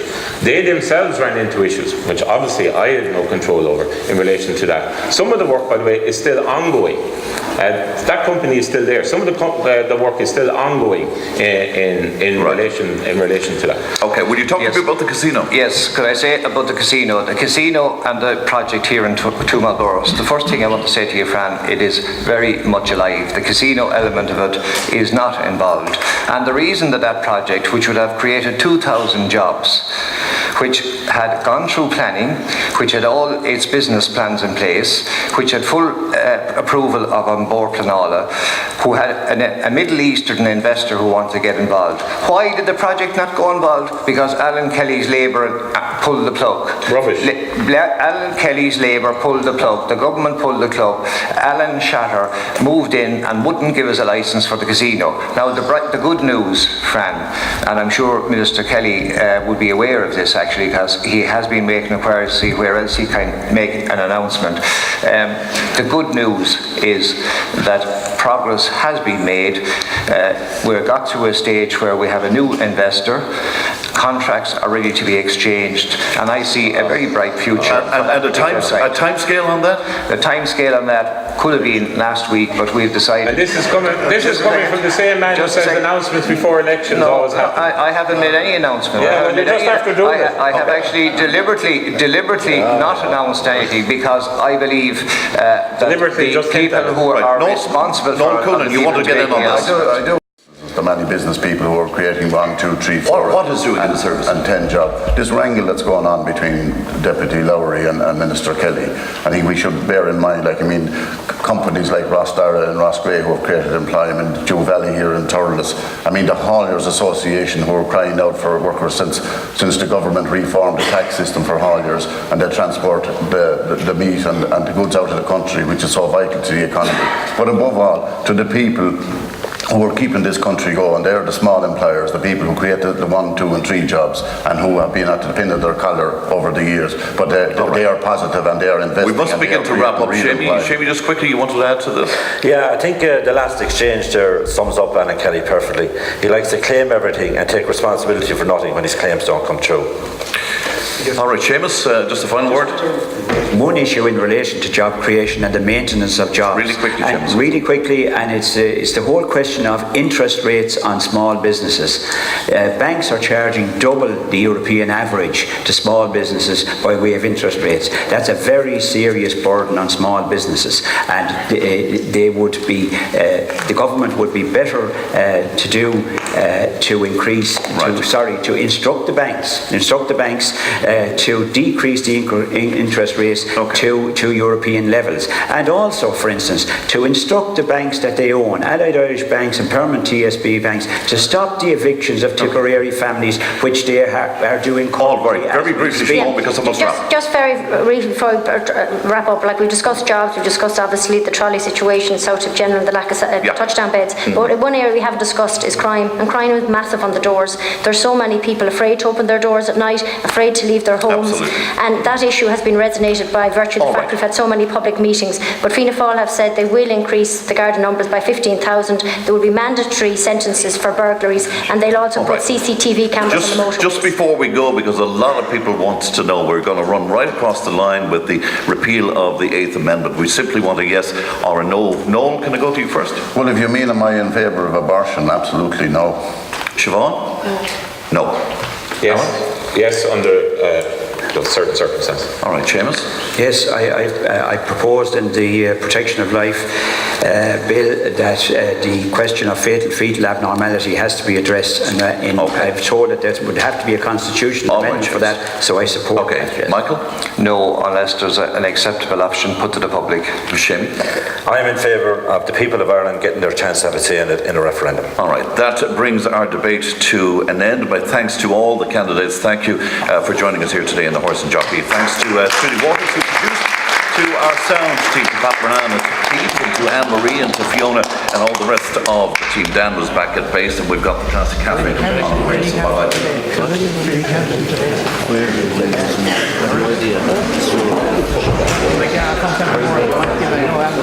Thank you.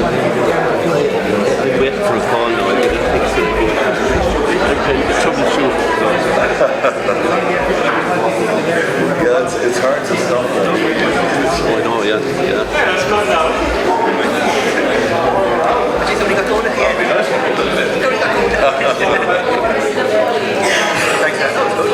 Yeah, well,